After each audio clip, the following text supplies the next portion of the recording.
anyway, Leitmeritz was something else. It was not exclusively Jewish. There were a lot of German criminal element. There were gypsies. Most gypsies were criminals. I mean, sounds very romantic, gypsy music and violence and everything. But they were backward, stupid, uneducated, and cruel. So it's a part of their culture, I suppose.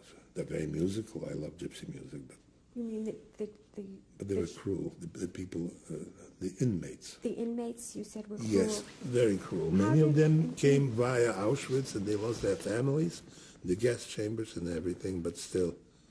How were they cruel? They were informers. The strong ones were beating us. They were anti-Semitic. They had no principles at all, because later on, when I ended up in Dachau and Augsburg, because Dachau was not one camp. It branches out into, I was in several camps that were under Dachau jurisdiction.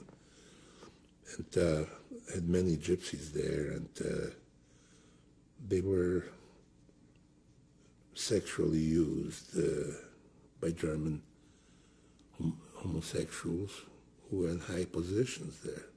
And some of them, perhaps they were not gay, but there were no women, but they were well fed, and they had to unload their energy.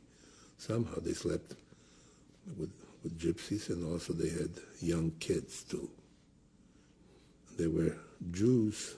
Later on, I met in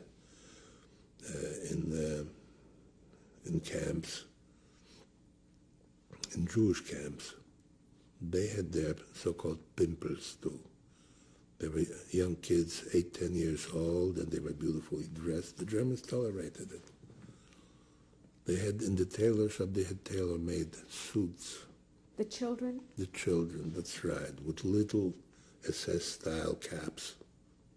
And they were used by whom? By the Blockälteste, by any people in power, any inmates in power, whether they were the block leaders or camp accountant or something. They were saving their lives too. That was a byproduct, but it was primarily, it was not their idea. So Jewish inmates in power were having sexual relations with little children. Yes, right, with little Jewish inmates, survivors, because their parents, by some miracle, they survived, Did the German officers ever have sexual relations with the children too? No, I don't think so. No. With women, perhaps, but I'm not 100% sure, because theoretically it was Rassenschande, it was not permitted for Germans to copulate with Jews, because it was, the race was the blood,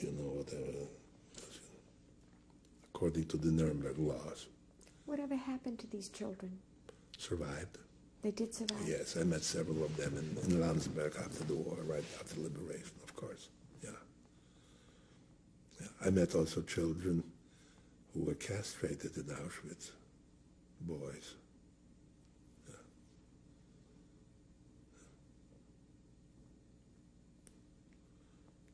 The children were cruel too, because the person in power, cruel person, it was their image, their father figure or whatever, their protector.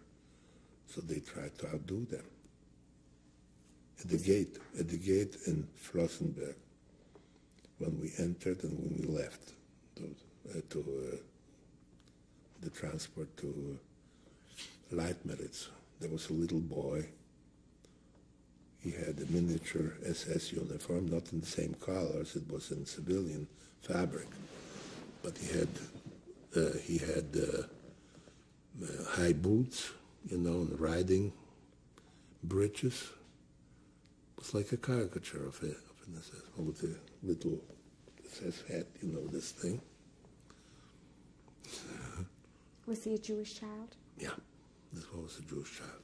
Yeah. And also there was a bratl for the prominent inmates, common. It means murderers who were blockälteste, and that they were getting the salary.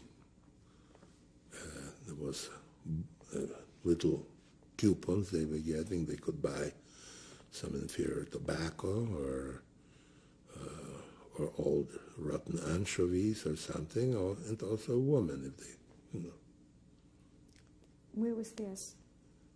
in Flossenberg. Now, who were the women? I don't know. No idea. I don't think they were Jewish. Because I think the SS sneaked in there sometimes too. No? I saw them sitting on the side looking when we were marching. They didn't look Jewish. But I don't know. It's unimportant. It's just I'm trying to describe you what it looked like. Did people ever pray in Whether they Flossenburg? prayed in Flosser or anywhere? Or Plasha? I mean, did you ever see people? Yes. Not in Flossenburg anymore, no. No, in Plaszow they still prayed, yes.